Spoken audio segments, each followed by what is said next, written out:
Hello साथीहरु, यो चाहिँ 24 क्यारेट सुनबाट बनेको औँठी रहेको छ र यसलाई चाहिँ अहिले रसी औँठी भनेर पनि चिनिन्छ। यसको डिजाइन चाहिँ बजारमा आजकल निकै चलिरहेको छ। आजको भिडियोमा चाहिँ म तपाईहरुलाई यो औँठी कसरी बन्छ भनेर देखाउन गइरहेको छु र साथै यसको वेट कति छ र यसलाई कति प्राइस पर्छ अहिलेको बजार रेटमा भनेर पनि भन्नेछु। त्यसैले भिडियोलाई चाहिँ तपाईहरुले सुरुदेखि अन्तिमसम्म हेर्दिनु होला। यति भन्दै आजको भिडियो सुरु भइसकेको छ। हेलो एन्ड नमस्ते साथीहरु, स्वागत छ तपाईहरुलाई सुनचाँदी बजारको अर्को एउटा नयाँ भिडियोमा। र औँठी बनाउनको लागि हामीले सुन गालिसकेका छौं। यसरी गालेको सुनलाई चाहिँ अब हामीले पानीमा छुपेर यसलाई छिटै चिसो बनाउँछौं र त्यसपछि यसलाई चारपाटे पिटेर यसको औँठी बनाउनको लागि चाहिने तार बनाउने छौं। सबैभन्दा पहिले चाहिँ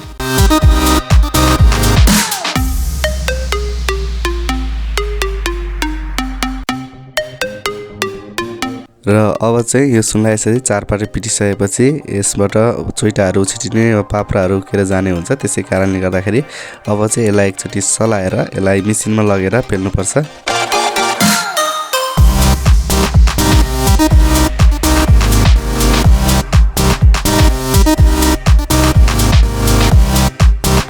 र साथीहरु, हामी अहिले मेसिनमा आइसकेका छौं। अब यसलाई तार पेल्ने मेसिनमा चाहिँ यसलाई चेप्ट्याउँदै पेलेर यसको तार बनाउनु पर्छ।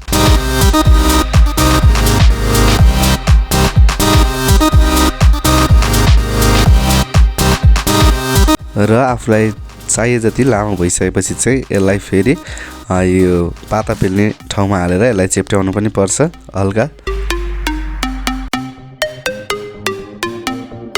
र साथीहरु, यो डिजाइन चाहिँ औँठीको डिजाइन भर्खरै बजारमा आएको छ र यसलाई धेरै जनाले मन पनि पराइरहनु भएको छ।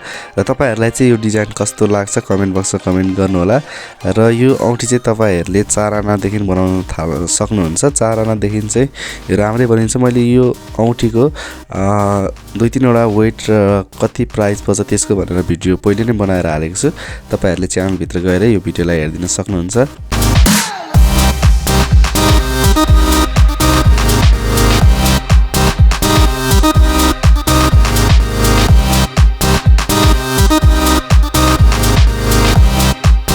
र साथीहरु, हामीले ल्याएको तारको अब चाहिँ यसलाई 5 भाग लगाएर ठिक्क साइजमा 5 वटा टुक्रा पारेर चाहिँ यसलाई काट्नु पर्छ।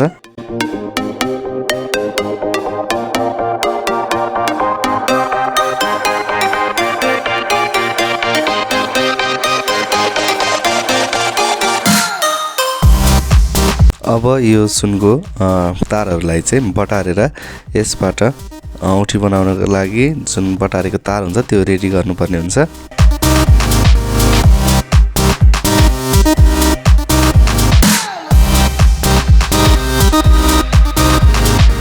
तपाईहरुले चाहिँ यो तार बटार्दाखेरि यो 5 वटै तारहरूलाई चाहिँ बराबर मात्रामा बटार्नुपर्ने हुन्छ, जसको कारणले गर्दाखेरि यिनीहरुको यो धारहरू हुन्छ त्यो ट्याक्कै एक आपसमा मिलेर यसलाई पछि जोड्दाखेरि त्यही धारमा चाहिँ जोड्नुपर्ने हुन्छ। त्यसै कारणले बराबरी मात्रामा यिनीहरुलाई बटार्नुपर्ने हुन्छ।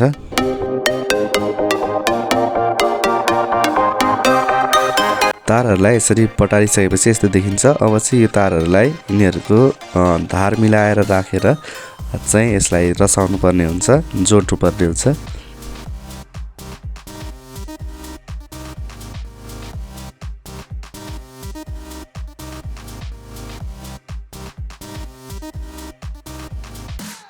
र साथीहरु, तपाईहरुलाई हाम्रो च्यानल सुनचाँदी बजार कस्तो लाग्छ कमेन्ट बक्समा कमेन्ट अवश्य पनि गर्नु होला। र हाम्रो भिडियोहरु तपाईहरुलाई कस्तो लाग्छ र च्यानल सम्बन्धी केही सल्लाह सुझाव भएदेखि त्यसलाई पनि तपाईहरुले कमेन्ट बक्समा भन्नु होला। र त्यसैगरी तपाईहरु चाहिँ हाम्रो च्यानलमा पहिलोचोटि यो भिडियो मार्फत जोडिदै हुनुहुन्छ चाहिँ हाम्रो च्यानल सुनचाँदी बजारलाई सब्स्क्राइब गरेर नोटिफिकेसन बेललाई पनि अलमा लगाएर सेट गर्नु होला।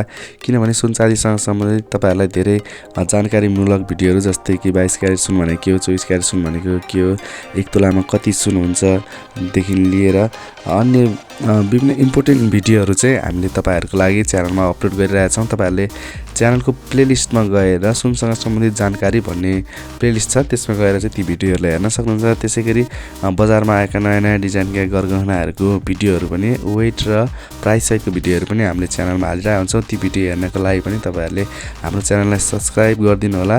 र साथै सुन चाँदीको भाव चाहिँ नेपालमा कति रहेको छ भनेर हामी दिनै पछि च्यानलमा अपलोड गरिरहेका हुन्छौँ।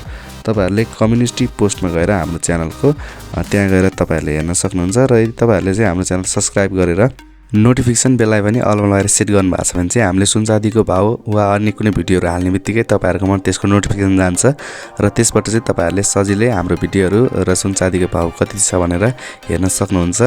त्यसै कारणले गर्दाखेरि च्यानललाई सब्स्क्राइब गरेर चाहिँ नोटिफिकेसन बेललाई पनि अलमा लगाएर सेट गरिदिनु होला। र साथीहरु हामीले चाहिँ अब औँठीको माथि जुन चाहिने रस्सी चाहिँ बनाइसकेका छौं। अब चाहिँ बाँकी सुनलाई गालेर हामी यसको पछाडी औँठीको डाँठ बनाउने छौं।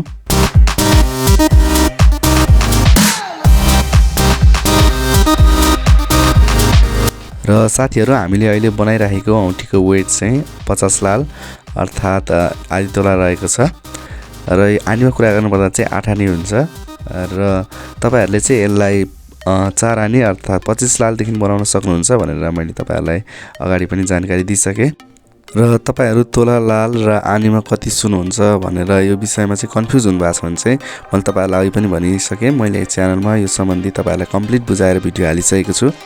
त्यसलाई तपाईहरुले च्यानलमा गएर हेर्न सक्नुहुन्छ। र अब चाहिँ हामी औँठीको डाँठ बनाउने क्रममा छौं र यो डाँठ बनाइसकेपछि चाहिँ यसको औँठीको कति नम्बरको साइज हो त्यसलाई हेरेर हामी यसलाई काटेर त्यो अगाडिको बनाएको हामीले तारहरु मिलाएर जुन जोडेर रस्सी बनाएका छौं त्यसमा जोड्छौं।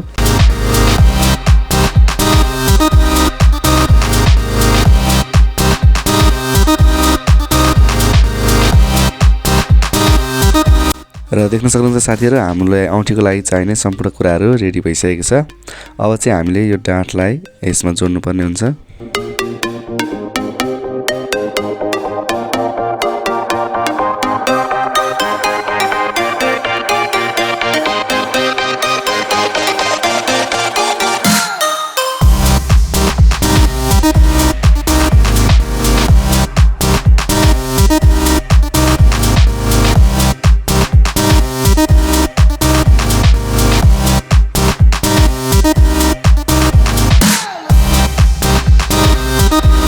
अब चाहिँ हामीले यो औँठीलाई लगभग दुईपट्टि नै साइडमा रसाएर सकिसकेका छौं।